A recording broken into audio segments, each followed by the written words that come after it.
It's breeding season and it is day 14 in the hanky panky pasture, and the humidity today, it's like walking through a sauna. Up here in the shade in the hanky panky pasture, it's not too bad. It is humid, but it's not too blazing hot.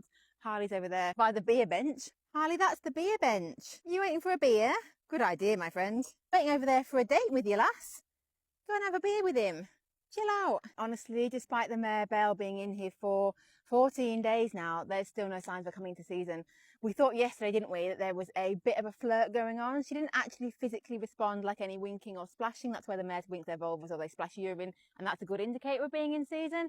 There wasn't any of that, but she did just go and talk to him. She went up and talked to him, had a little sniff and a stamp, and that was the most encouragement we've had in 2 weeks. Can't be long though, can it? She is cycling normally. She has been scanned, so there's no reason that she won't come into season. So this is our stallion Harley. He's a distinguished gentleman of 19 years old who doesn't kiss and tell. Everything he does is out of sight, so we never know what's going on. We have got a camera in the field that's down there. I'm keeping an eye on it, but they're either on camera not doing anything, or they're off camera. But even if they're off camera, they shouldn't be able to do anything without us knowing, because the mare has got raddle paint on her bum. Belle here has got raddle paint on. It is coming off. The heat is just rolling off. But I would think there'd still be enough to leave a little bit of a mark on him if he was to jump on board, and there isn't anything on him. So he definitely hasn't been on board unless he's done it somehow without getting that paint on him, which he's still got that little bit on his knee, which we spotted yesterday. I just don't know how he could possibly get up there without getting paint on him, but we just don't put anything past him.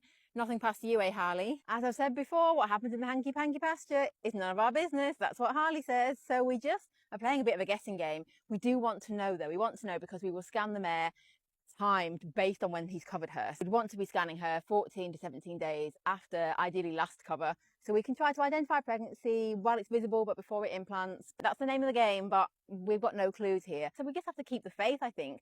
Maybe the drop in temperature is going to bring it on. Tomorrow will be day 15. That's 15 days. If mares cycle over 21 days on average, even if she's got a longer cycle of like 24 days and only a short season of like 5 days, she really will be coming into season by like maximum day 18, 19 in here, because when she arrived, she showed no signs. So she must have been properly out of season. She couldn't really have even been at the end of it, I don't think. We might have seen a bit of a sign, I think. You just don't know though, do you? There's no textbook on this. They don't play by any rules.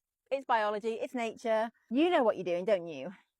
Trying to keep cool, I think, mostly. So I'm going to head down the road to our other stallion, Patrick, and see if he's having any more luck with his maiden, because they are both maidens. Both Belle and Patrick's girlfriend, Ginny, are maidens, which means they haven't had stallions before, which does make this all a bit more, just have to see how it goes. You don't know that they're necessarily going to stand easy peasy for the stallion. They might need a bit more persuasion than the likes of, say, Edie or Andy or Storm, who know what they're doing, who've done it before. Our experienced mares, they're easy, aren't they? We'll go and see if Patrick's had any more luck. To be fair, your last one was Andy. She was no trouble for you. Meanwhile, Patrick was fighting for his life with Miss Snuggles. So I think he deserves an easier one. I just don't know what we're going to do if this doesn't happen, because we're really at the end of breeding season. Like, late as we want to go, we don't really want July babies again. But if the alternative is no babies, probably be thinking I'll leave them in for another round, another season, and have July babies, because is that better than no babies? Well, we would have 2 babies. So far, we've got Andy and Edie in foal. As long as they hold, everything goes well. That's 2 babies, but we wanted 4. We were hoping for 4. Don't need to think about that just yet. We've still got time. There's still a chance that both mares are going to catch in foal very soon, next few days. And we're still talking about June babies next year. Come on, Harley, you've got one job. You know it. So after some encouragement yesterday, we're back to nothing again today. Nothing I can see, but let's keep the faith. Wait until tomorrow when the heat has passed and we're on day 15 in the hanky panky pasture. Doesn't normally take you 15 days, Harley. I'll be honest. Maybe it hasn't. Maybe he's done it. Maybe he's done it and we don't even know. That wouldn't surprise me either, you rotter.